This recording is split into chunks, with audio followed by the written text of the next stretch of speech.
Hello friends, welcome to SSC coaching centre. दोस्तों, आज के वीडियो में आपके लिए गणित के इंपॉर्टेंट क्वेश्चन लेकर के आया हूं, तो पूरा वीडियो देखिएगा। चलिए स्टार्ट करते हैं। पहला क्वेश्चन है, किसी गांव की जनसंख्या 5% घट जाती है। देखिए, कोई भी गांव या शहर हो, उसकी जो भी जनसंख्या होगी अपने आप में 100% होगी, चाहे 1 लाख हो, 10,000 हो, 15,000, कितनी भी होगी, अपने आप में 100% उसका मान होगा।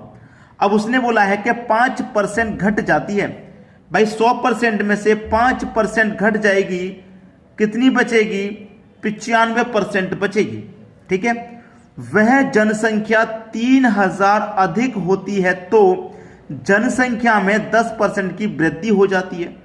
ठीक है, अगर 3,000 अधिक होती तो जनसंख्या में 10% की वृद्धि हो जाती, यानी कि 100% में अगर 10% की वृद्धि हो जाती तो कितनी हो जाती? 110% हो जाती।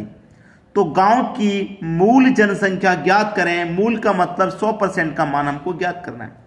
अब देखिए, अगर 5% घट जाती तो 95 और 10% बढ़ जाती तो 110। लेकिन यहां पे जो शब्द कहा गया उसे ध्यान से पढ़िए कि जनसंख्या 3,000 अधिक होती है। पहले जनसंख्या घटने के बाद 95 थी और बढ़ने के बाद कितनी हो गई? 110। तो 95 से 110 होने में कितना प्रतिशत बढ़ गई? 15% बढ़ गई। और यहां कितनी बढ़ गई? 3,000 बढ़ गई। तो 15% की वैल्यू 3,000 के बराबर हो जाएगी, क्योंकि प्रतिशत में 15% बढ़ रही है और रियल में 3,000 बढ़ रही है, तो 15% की वैल्यू 3,000 के बराबर। ठीक है, तो आप 1% की वैल्यू यहां पे निकाल लेंगे। 15 दूने का 30 और 2 0, यानी कि 1% की वैल्यू हो गई 200। 1% की वैल्यू 200। जब 1% की वैल्यू 200 हो गई तो आपसे क्या कह रहा है? गांव की मूल जनसंख्या 100% का मान, 1% का मान 200, तो भैया 100% का मान कितना हो जाएगा? 2 1 कम 2, 1 2 3 4, 4 0 आ जाएंगे, यानी कि 20,000 हो जाएगी।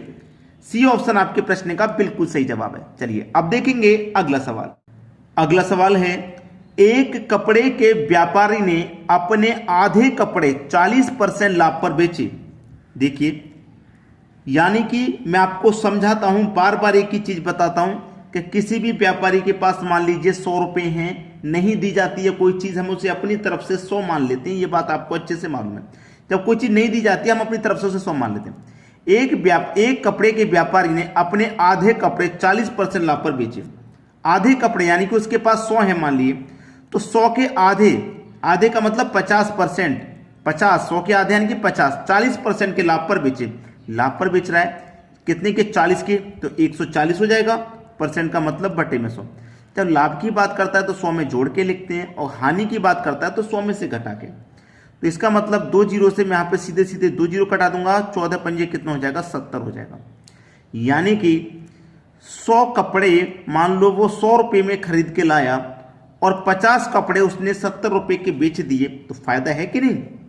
अब उसने बोला है 40% हानि पर, पहले बोला था कि आधे कपड़े 40% लाभ पर बेचे और शेष के आधे, भाई 100 में से आधे कपड़े 40 के लाभ पे बेच दिए।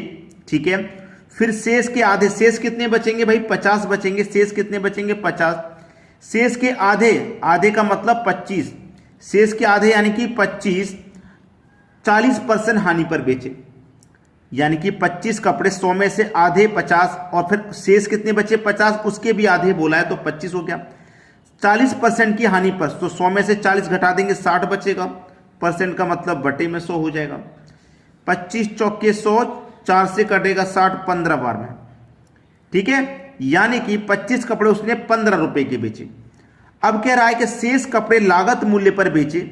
शेष कपड़े लागत मूल्य का मतलब है बचे कितने? 100 में से 50 बेच दिए, फिर 25 तो बचे।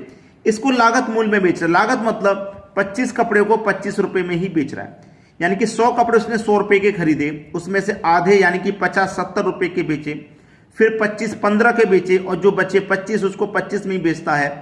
तो पूरे सौदे में उसे कुल लाभ या हानि क्या हुई वो बताना है। देखिएगा, 100 रुपए के 100 खरीद रहा था, अब उसने बेचे कितने के? 70 और 15 85, 85 में जोड़ो 25, कितने हो गए? 110 रुपए में बेच रहा है वो पूरे 100 कपड़े। 100 कपड़े 100 में खरीदे थे और पूरे 100 कपड़े 110 में बेच रहा है, यानी कि 100 की चीज को 110 में बेच रहा है, तो 10% का लाभ उसको सीधा सीधा हो रहा है कि नहीं हो रहा भाई? 10% का लाभ हो रहा है। क्लियर है? सी ऑप्शन आपका सही जवाब हो जाएगा। अब देखेंगे अगला सवाल। अगला प्रश्न है, ए तथा बी किसी कार्य को 12 तथा 18 दिन में पूरा कर सकते हैं। दो व्यक्ति हैं ए और बी। ए करता है 12 दिन में, बी करता है 18 दिन में, पूरा कार्य को कर सकते हैं। लेकिन कार्य कितना है कैसे पता चलेगा? दोनों का एलसीएम ले लेंगे तो 12 18 का एलसीएम आ जाएगा 36। 12 से कटाओ 3 बार में, 18 से कटाओ 2 बार में। ये इनका एक दिन का काम है। ए एक दिन में 3 काम करेगा तभी तो वो 12 दिन में 36 काम को कर पाएगा। जो एलसीएम होता है वो टोटल वर्क होता है। ए एक दिन में 3 करेगा तभी तो 12 दिन में 36 करेगा। बी एक दिन में 2 करेगा तभी तो 18 दिन में 36 काम को करेगा। ये दोनों का एक दिन का काम आ गया। अब कह रहा है कि ए कार्य को आरंभ करता है, यानी कि कार्य की शुरुआत ए करता है, उसके बाद वे वारी वारी से एक एक दिन कार्य करते हैं। कार्य कितने दिन में पूरा होगा? ठीक है, देखिए ए कार्य को आरंभ कर रहा है, यानी कि ए आएगा अपना काम 3 करेगा एक दिन में और चला जाएगा। फिर दूसरे दिन बी आएगा, वो अपना 2 काम करेगा एक दिन का, चला जाएगा। दोनों मिलकर के 2 दिन में कितना काम करेंगे भाई? 5 काम कर रहे हैं।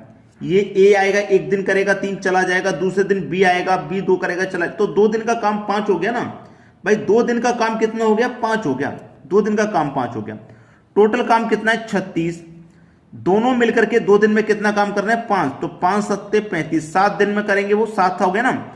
तो 5 सत्ते 35 कट गया 7 बार में। तो देखना ये मेरा 2 दिन का काम था 5, तो 7 बार 2 का मल्टीप्लाई कर देंगे, 7 दूनी का 14, यानी कि 14 दिन में 35 काम होगा। याद रखना हम 2 दिन के काम से डिवाइड कर रहे हैं, तो जितनी बार डिवाइड होगा उसका भी 2 से मल्टीप्लाई करना है। अब कितना काम बचा? 35 तक तो कट गया, एक काम बचा। इस एक को करने कौन आएगा? जो कार्य को आरंभ कर रहा है। कार्य को आरंभ कौन कर रहा है? ए एक दिन में कितना कर रहा है? 3 कर रहा है। तो ये तो हो गया 14 दिन में, 14 दिन में हो गया। कार्य एक बचा, उसको करने के लिए ए आएगा, तो 14 पूर्ण 1/3 दिन लगेंगे। पहला ऑप्शन सही जवाब हो गया। चलिए अब देखते हैं अगला सवाल। अगला सवाल है, यदि किसी संख्या में 21 जोड़ा जाए तो वह अपनी तिगुनी संख्या से 7 कम हो जाती है, वह संख्या कितनी है? पहला ही ऑप्शन ले लेते हैं। ऐसे क्वेश्चन को हम गो थ्रू ऑप्शन करते हैं, जल्दी क्लियर हो जाता है। ठीक है, पहला ऑप्शन, यदि किसी संख्या में 21 जोड़ा जाए, मैं पहला ऑप्शन ले लेता हूं 14।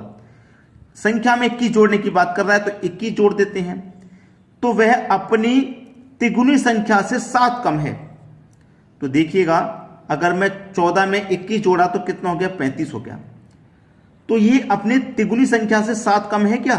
करके देख लेते हैं भाई। 14 संख्या थी, 14 का 3 गुना करेंगे, 14 त्रिक का कितना हो जाएगा? 42। 14 त्रिक का 42। अगर इसमें से क्या पूछा 7 कम है क्या, तो मैं 7 को अगर माइनस कर दूंगा तो 42 में 7 गया, कितना जाएगा? 35 आ जाएगा। ये बिल्कुल सही जवाब कह रहा भाई, 7 कम है ये तो 35। चलिए एक और ऑप्शन करके दिखा देता हूं। जैसे कि 16 है, 21 जोड़ने की बात कर रहा है, तो 16 में 21 जोड़ देंगे तो ये हमारा 37 हो जाएगा। ठीक है, कौन सी संख्या थी? 16। इसका मैं 3 गुना करूंगा तो 16 त्रिक का कितना हो जाएगा? 48। और इसमें से मैं क्या करूंगा? 7 को माइनस करूंगा तो कितना हो जाएगा? 7 को माइनस करने पे 41 हो जाएगा। 7 को माइनस करने पे क्या हो गया भाई? 41 हो गया। अब 7 को माइनस करने पे क्या हुआ? 41 हुआ। और यहां पे 7 को माइनस करने पे वही संख्या मिल रही थी जो जोड़ने के बाद आई थी, लेकिन यहां पे जो जोड़ने के बाद आई है वो संख्या तो नहीं मिल रही। तो हमारा पहला ही ऑप्शन सही हो गया। जो संख्या जोड़ने के बाद आई है वो हमारी 3 गुनी संख्या थे, 7 कम है। बिल्कुल सही, पहला ऑप्शन सही जवाब। चलिए अब देखते हैं अगला सवाल। अगला प्रश्न है, यदि किसी वस्तु को 5% हानि की अपेक्षा 15% लाभ पर बेचा जाता है तो विक्रेता को 400 रुपया अधिक मिलते हैं। वस्तु का क्रय मूल्य कितना है? जो भी वस्तु का क्रय मूल्य होगा वो अपने आप में 100% होगा। ठीक है, पहले कह रहा था 5% हानि पर, यानी कि 5% हानि का मतलब 95% में बेचेगा। फिर बोला 5% हानि की अपेक्षा वो 15% के लाभ पर, यानी कि 15 के लाभ पे 115 में बेचेगा। 100 की चीज को 15 लाभ का मतलब 115 में बेचेगा। तो विक्रेता को 400 रुपए अधिक मिलते हैं। अगर वो 95 के बजाय वो 115 में बेचेगा तो 20% अधिक में बेच रहा है। और रुपए में कितने अधिक में बेच रहा है? वो 400 रुपये अधिक में बेच रहा है। तो 20% की वैल्यू 400, तो 1% की वैल्यू कितनी हो जाएगी? 0 से 0 गया, ये 1% की वैल्यू 20, तो 100% की वैल्यू भाई कितनी हो जाएगी? 2 का 1 में गुना करो 2, 1 2 3 0 यानी कि 2000 हो जाएगी। 100% की वैल्यू कितनी? 2000। पहला ऑप्शन सही जवाब है आपका। चलिए अब देखेंगे अगला सवाल। अगला प्रश्न है 200 लीटर के मिश्रण में 30% एल्कोहल है, घोल में कितना एल्कोहल और मिला दिया जाए ताकि एल्कोहल की मात्रा घोल में 50% बन जाए? ठीक है, चलिए याद रखना जो उसने कहा है प्रश्न में वही करना है। 200 लीटर का हमारे पास घोल है, ठीक है, और 30% एल्कोहल है, घोल में कितना एल्कोहल मिलाया जाए? 30% एल्कोहल है घोल में एल्कोहल 30% है, और एल्कोहल की मात्रा घोल में हमें कितनी चाहिए? 50% चाहिए। पहले से एल्कोहल 30 है और अब कितनी चाहिए? 50%। तो कितना मिलाना पड़ेगा? 30 से 50% करने के लिए 20% हमें और मिलाना पड़ेगा। 20% और मिलाना पड़ेगा ना, कितना मिलाना पड़ेगा? 20 और मिलाना पड़ेगा, जिससे कि क्या हो, घोल में 50% बन जाए। 50% को नीचे रखो। टोटल मिश्रण रखना है, जितने बढ़ने की बात कर रहा है 30 से 50 होने की बात कर रहा है, इसका मतलब 20 बढ़ाने की कह रहा है, 20 लिख लो और कितना बन जाए उसे नीचे रख लो। खत्म सवाल। 0 से 0 कट जाएगा, 5 चौके 20 और 1 जो 40 दूने का 80, कितना हो जाएगा? 80। सी ऑप्शन बिल्कुल सही। तो कितना एल्कोहल मिलाना होगा हमें? 80 लीटर एल्कोहल और मिलाना होगा। तो दोस्तों आज की वीडियो में इतना ही। लाइक कमेंट शेयर जरूर किया करें दोस्तों, ठीक है, धन्यवाद।